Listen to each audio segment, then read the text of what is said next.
Hello everyone. I hope आप सभी अच्छे हैं और अच्छे से पढ़ाई कर पा रहे हैं। चलिए टाइम वेस्ट ना करते हुए सीधे टॉपिक पे आते हैं। आज हम इस वीडियो में आप डीएड फर्स्ट ईयर का सेकंड पेपर कोर्स 2 का यूनिट 1.1 डिस्कस करेंगे, जिसका टाइटल है definition of developmental mental disabilities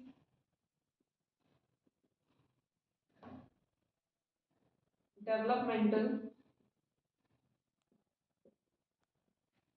disorder neuro developmental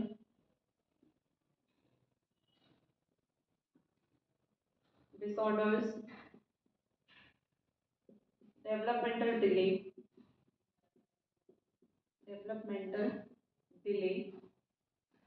concept and meaning,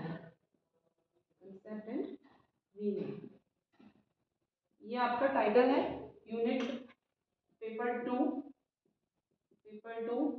first year DEd paper 2 unit 1.1।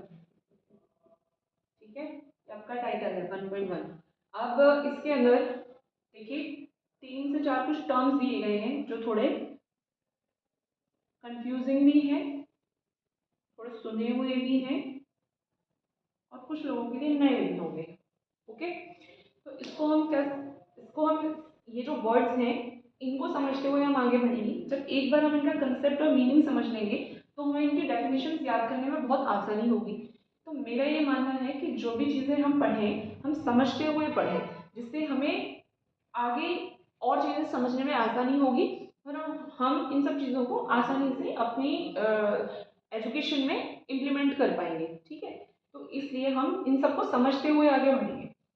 तो चलिए इसी में सबसे पहले हम समझते हैं कि ये देखो ये है तो सारे एक जैसे वर्ड्स, लेकिन अलग अलग लिखे हुए हैं।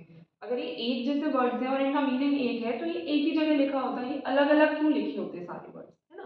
तो डेफिनेटली कुछ तो डिफरेंस है इनके बीच में, तो उस डिफरेंस को हम समझते हैं और पर्टिकुलर एक एक शब्द का अलग अलग मीनिंग समझेंगे। ओके, तो इसके लिए हम स्टार्ट करते हैं डेवलपमेंटल डिसेबिलिटीज से। तो डेवलपमेंटल डिसेबिलिटीज क्या होता है? डेवलपमेंटल डिसेबिलिटीज आपकी जितनी भी डिसेबिलिटीज होती हैं जैसे ASD, ID, CP, okay,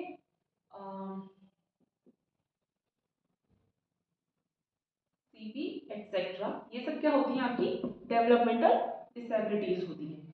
developmental disorder क्या होते हैं? ये भी आपके एएसडी, ओके, आपका आईडी, ये भी आपके डेवलपमेंटल डिसऑर्डर ही हैं। न्यूरो डेवलपमेंटल डिसऑर्डर क्या होते हैं? ये भी आपके एएसडी, आईडी एक्सेट्रा, ये सब आपके न्यूरो डेवलपमेंटल डिसऑर्डर होते हैं। अब आप कहेंगे कि मैडम एक ही चीज़ बता रही हैं आप अलग अलग में और कह रही है कि अंतर है। तो चलिए इसको थोड़े बेटर तरीके से समझते हैं ताकि आपको और आसानी से समझ में आए। बहुत लोगों को एक ऐसा चार्ट रीजनिंग पढ़ते थे जब हम तब पढ़ा होगा,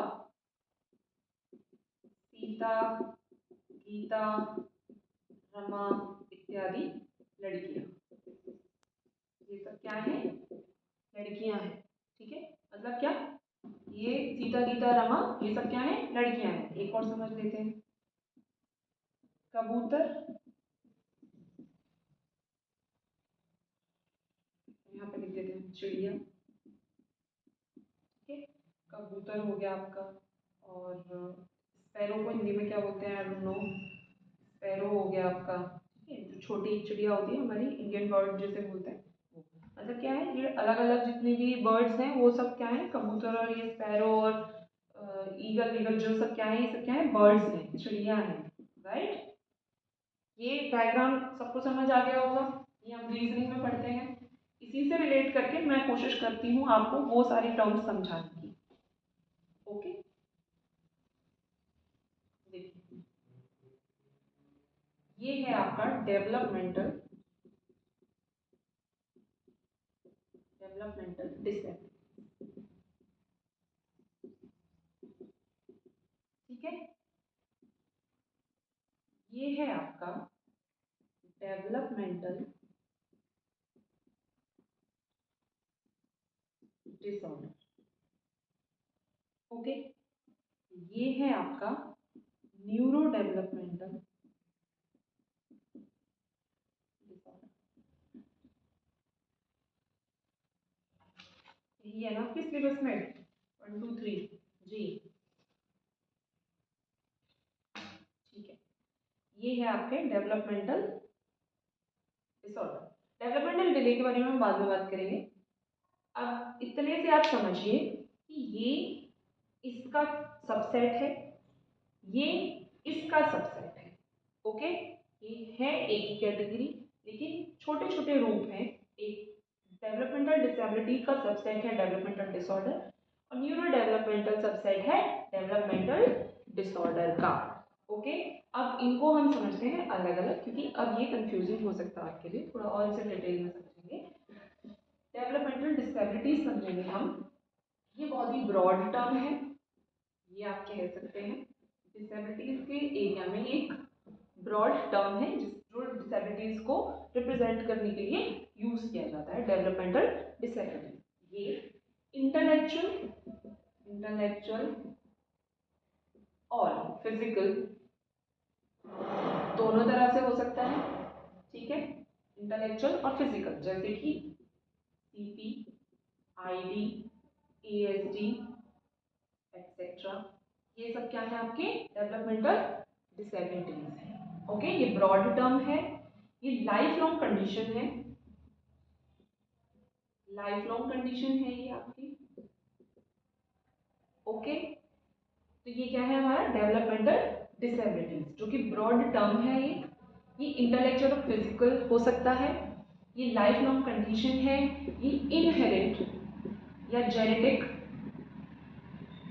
या एनवायरमेंटल किसी भी फैक्टर से मेंटल किसी भी फैक्टर से कॉज कर सकता है, मतलब हो सकता है। ओके, ये छोटी छोटी चीजें जो है हमारी वही, इन्हें हम ठीक नहीं कर सकते, can not be cure, but few symptoms, इनके कुछ सिम्टम्स जो हैं वो चेंज हो सकते हैं थ्रू थेरेपीज। इनके जो सिम्टम्स होते हैं, जैसे कि सीपी हो गया, मान लीजिए कि किसी बच्चे के बहुत ज़्यादा स्पास्टिसिटी है तो उसकी थोड़ी कम हो गई, राइट। अगर फाइन मोटर में किसी के प्रॉब्लम है, ऐसे ये नहीं काम कर पा रहा है और हमने उसको थेरेपी दी, और बाय द टाइम थोड़े टाइम के बाद थोड़ा मूवमेंट बेटर हो गया उसके फिंगर का, ओके, ग्रास्पिंग बेटर होगी, तो वो कुछ जो सिम्टम्स हैं इनके वो थेरेपीज के थ्रू बेटर हो सकते हैं। ओके, जैसे एएसडी में अगर हम बात करें, कंसंट्रेशन नहीं है अगर किसी बच्चे का, तो हम एबीए थेरेपी के थ्रू या रेमेडियल टीचिंग के थ्रू उसके कंसेप्ट को बेटर कर सकते हैं, सॉरी उसके अटेंशन पावर को थोड़ा सा इम्प्रूव कर सकते हैं। अब आ जाते हैं डेवलपमेंटल डिसऑर्डर पे। अब क्योंकि यहाँ जगह नहीं है तो मुझे मिटाना पड़ेगा।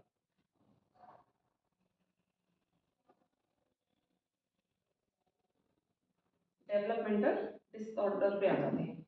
ये क्या है, सबसेट ऑफ डेवलपमेंटल डिसेबिलिटीज।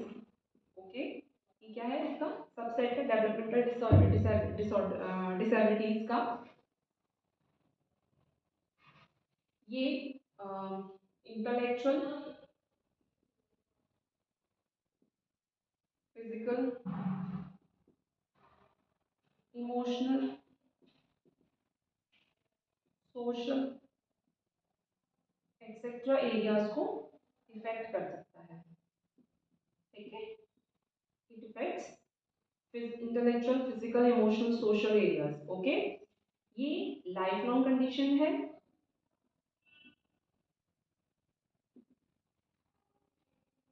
और ये भी सेम इसी की तरह बेटर किया जा सकता है।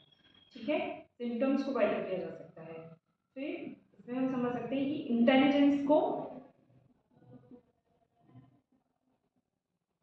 कम्युनिकेशन को, और आपकी सोशल लाइफ को इफेक्ट करता है। ओके, नेक्स्ट आ जाते हैं हम न्यूरो। इसमें हम आपका क्या क्या एग्जांपल्स ले सकते हैं, इसमें हम एग्जांपल्स ले सकते हैं ASD, ID, LD, learning disability, learning disability है, लोकोमोटर डिसेबिलिटी नहीं है ये, एक्सेट्रा। ओके, अब आ जाते हैं हम न्यूरो डेवलपमेंटल डिसऑर्डर पर। न्यूरो डेवलपमेंटल डिसऑर्डर सबसेट है, सबसेट ऑफ डेवलपमेंटल डिसऑर्डर। ठीक है, ये एक मेडिकल टर्म है, मेडिकल टर्म है ये। क्या मेडिकल टर्म है? ये मेडिकल टर्म है, मेडिकली यूज होता है ये डेवलपमेंटल डिसऑर्डर टर्म। ओके, ये एक मेडिकल टर्म है। ये भी आपके कॉग्निशन से रिलेटेड, कॉग्निशन इंटेलिजेंस से रिलेटेड स्किल्स को इफेक्ट करता है, और ये आपके डेली रूटीन्स को इम्पैक्ट करता है। ओके, इसमें भी हम आईडी, एएसडी, एलडी एक्सेट्रा इन सभी को पढ़ते हैं। ठीक है, मैंने इन तीनों का मतलब समझा दिया आपको। अब सिर्फ इनमें इतना ही डिफरेंस है कि जो डेवलपमेंटल डिसेबिलिटी है उसका छोटा रूप है डेवलपमेंटल डिसऑर्डर। ये ब्रॉड टर्म है, ये छोटा टर्म है, इससे छोटा, और ये इससे भी छोटा। डेवलपमेंटल डिसेबिलिटीज में CPID, ASD एक्सेट्रा सभी आते हैं। ये फिजिकल एंड इंटेलेक्चुअल एस्पेक्ट को इम्पैक्ट करता है। ये जेनेटिक हो सकते हैं, ये सभी चीज़ें जेनेटिक है, हेरिडिटेरी है, और इन्वायरमेंटल फैक्टर से भी हो सकती है। इनकी ये सब लाइफ लॉन्ग कंडीशंस हैं, बट ड्यू टू थेरेपीज इनको, इनके जो सिम्टम्स हैं उनको चेंज किया जा सकता है, वो सिम्टम्स थोड़े बेटर हो सकते हैं। फिर आ जाते हैं न्यूरो डेवलपमेंटल डिसऑर्डर पे। न्यूरो डेवलपमेंटल डिसऑर्डर एक मेडिकल टर्म है जो सबसेट है डेवलपमेंटल डिसऑर्डर का। ये आपके कॉग्निटिव और इंटेलिजेंस को इफेक्ट करते हैं, जैसे कि आईडी हो गया जिसमें हमारा आईक्यू लेवल इम्पैक्ट होता है, एएसडी हो गया, और एलडी यहाँ पे लर्निंग डिसेबिलिटी है, दोनों ही जगह। लर्निंग डिसेबिलिटी से आपकी जो लर्निंग स्किल्स हैं वो खराब होती हैं, जिसमें या अकेडमिकली पुअर होते हैं स्टूडेंट्स, ये उस वो लर्निंग डिसेबिलिटी है, ये न्यूरो डेवलपमेंटल डिसऑर्डर के अंडर आती है। ओके, तो ये बहुत बड़ा टर्म है, जितनी सारी डिसेबिलिटीज हैं वो सब इसमें आती हैं, डेवलपमेंटल डिसेबिलिटीज में। फिर उसके बाद डेवलपमेंटल डिसऑर्डर, इसमें हम कुछ डिसेबिलिटीज को साइड रख सकते हैं, जैसे कि हमारा ये जो हमारा फिजिकल और इमोशनल सोशल एरियाज हैं, इन्हें हम इसमें देखते हैं कि इन पे इम्पैक्ट कर रही है या नहीं कर रही है। ओके, तो डेवलपमेंटल डिसऑर्डर है। फिर न्यूरो डेवलपमेंटल डिसऑर्डर आ जाता है हमारा, वो जो कि मेडिकल टर्म है। आई होप कि इतने से आपको ये चीज़ क्लियर हुई हो कि इन तीनों में क्या डिफरेंस है, या क्या एक जैसे हैं ये, इनके वर्ड्स में क्या डिफरेंस है, और ये एक दूसरे के पार्ट्स हैं, सबसेट्स हैं। ओके, इसके बाद एक टर्म और बचता है हमारा, विच इज डेवलपमेंटल डिले। उसे भी अभी समझ लेते हैं।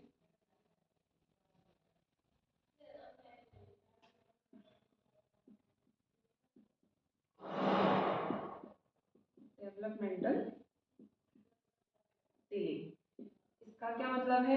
इसका मतलब है कि एक बच्चा, डेवलपमेंटल का मतलब होता है विकासात्मक, सभी के केस में वही है। डिले मतलब देरी, यानी कि विकास जो होना था वो देरी से हुआ, तो उस स्थिति को हम क्या कहेंगे? Developmental delay.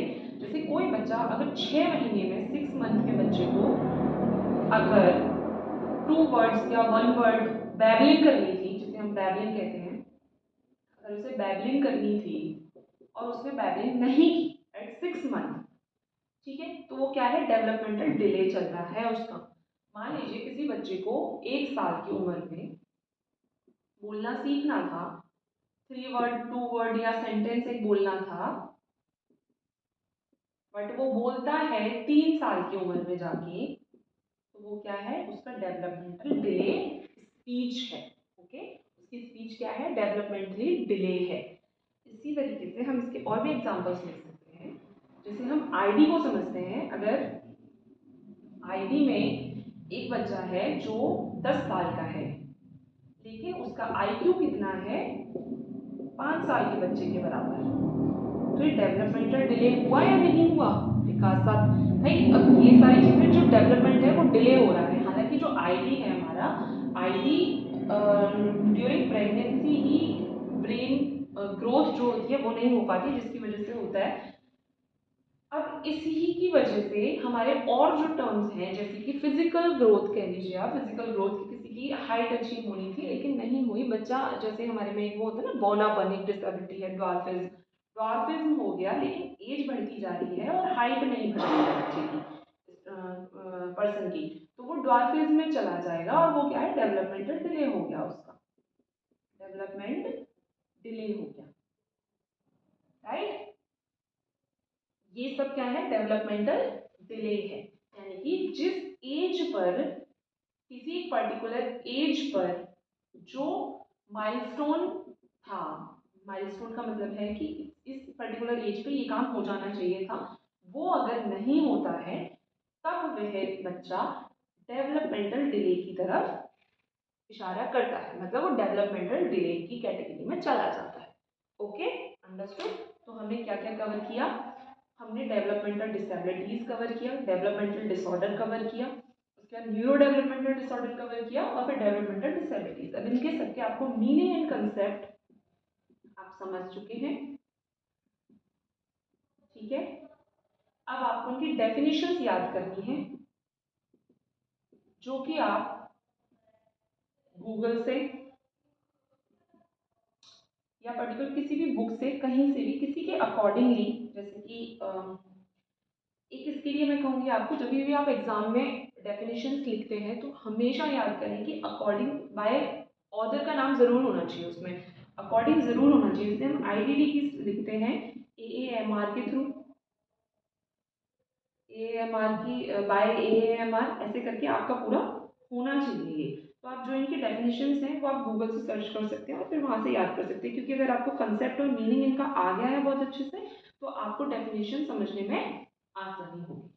ओके, आप आराम से याद कर पाएंगे। तो दैट्स इट, आई होप आपको समझ आया हो। अगर फिर भी आपको समझ ना आया हो तो आप मेरे से कोई क्वेश्चन पूछ सकते हैं, या अगर आपको चाहिए कि कोई पर्टिकुलर इसमें से कोई पर्टिकुलर टर्म में दोबारा से एक्सप्लेन करूँ तो आप बता सकते हैं, हम दोबारा से एक पर्टिकुलर एक टर्म को लेकर के एक अलग से वीडियो बना देंगे और अच्छे से। तो that's it, thank you so much.